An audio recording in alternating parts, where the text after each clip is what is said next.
বাংলা ব্যাকরণ শিখি চ্যানেলে তোমাদের সবাইকে স্বাগত। আশা করি তোমরা সবাই ভালো আছো এবং সুস্থ আছো। আজকের প্রশ্ন হলো, বাংলা গানের ধারায় সলিল চৌধুরীর অবদান আলোচনা করো। বাংলা গানের ধারায় সলিল চৌধুরীর বিশিষ্টতা সম্পর্কে আলোচনা করো। কথা আর সুরের অপূর্ব জাদুতে অযুত সঙ্গীত পিপাসু মনকে মুগ্ধ করে মানুষের মনে চিরন্তন আসনখানি ছিনিয়ে নিয়েছেন তিনি 20 শতকের অবসরণীয় সলিল চৌধুরী। 1925 থেকে 1995 বাঙালি সহ সমগ্র ভারতবাসীর প্রিয় সলিলদা ছিলেন একাধারে সঙ্গীত পরিচালক, গীতিকার, সুরকার ও গল্পকার। তিনি বাংলা, হিন্দি, মালায়ালাম সহ বিভিন্ন চলচ্চিত্রে তিনি সঙ্গীত পরিচালনা করেছেন। প্রথম জীবনে তিনি ভারতীয় গণনাট্যের সঙ্গে যুক্ত ছিলেন। বিচারপতি, রানার, অবাক পৃথিবীর মতো বহু সার্থক সঙ্গীতের স্রষ্টা তিনি। পয়েন্ট: গানের বিশেষত্ব। সলিল চৌধুরী প্রথম কয়ার সঙ্গীতের প্রবর্তক। বোম্বে ইয়ুথ কয়ার তিনি প্রতিষ্ঠা করেন এবং পলিফনিক কয়ার বা বহুস্বর পদ্ধতি চালু করেন।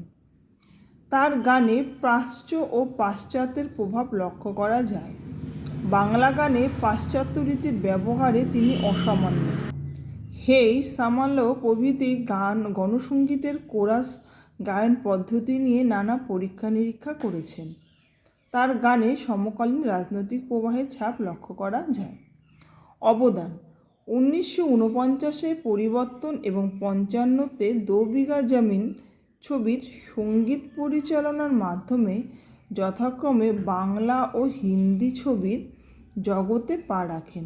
এখানে একটু কাটাকাটি হয়েছে, হিন্দি ছবির জগতে পা রাখেন একটু দাঁড়ি।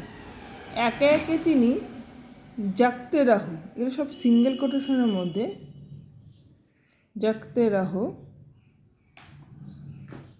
সেমিকলন, হাফ টিকিট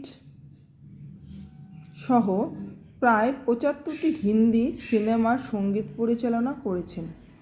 বাঁশের কেল্লা, বাড়ি থেকে পালিয়ে, হারানের নাচ জামাই, লাল পাথর প্রভৃতি ছবিতে সঙ্গীত পরিচালনা করেছেন। প্যারাচেঞ্জ। এছাড়াও 26টি মালায়ালাম ছবিতে এবং কিছু মারাঠি, অসমিয়া, গুজরাটি, কন্নড়, তেলেগু ছবিতে সঙ্গীত পরিচালনা করেছেন। জগৎবিখ্যাত উই শ্যাল ওভারকাম গানের বাংলা অনুবাদ তার হাত ধরে। তিনি বহুস্বর পদ্ধতি, পিয়ানোতে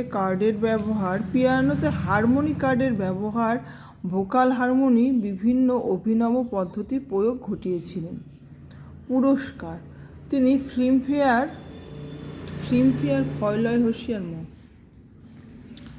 ফিল্মফেয়ার সেরা সঙ্গীত পরিচালক, সঙ্গীত নাটক একাডেমি সম্মানে ভূষিত হন।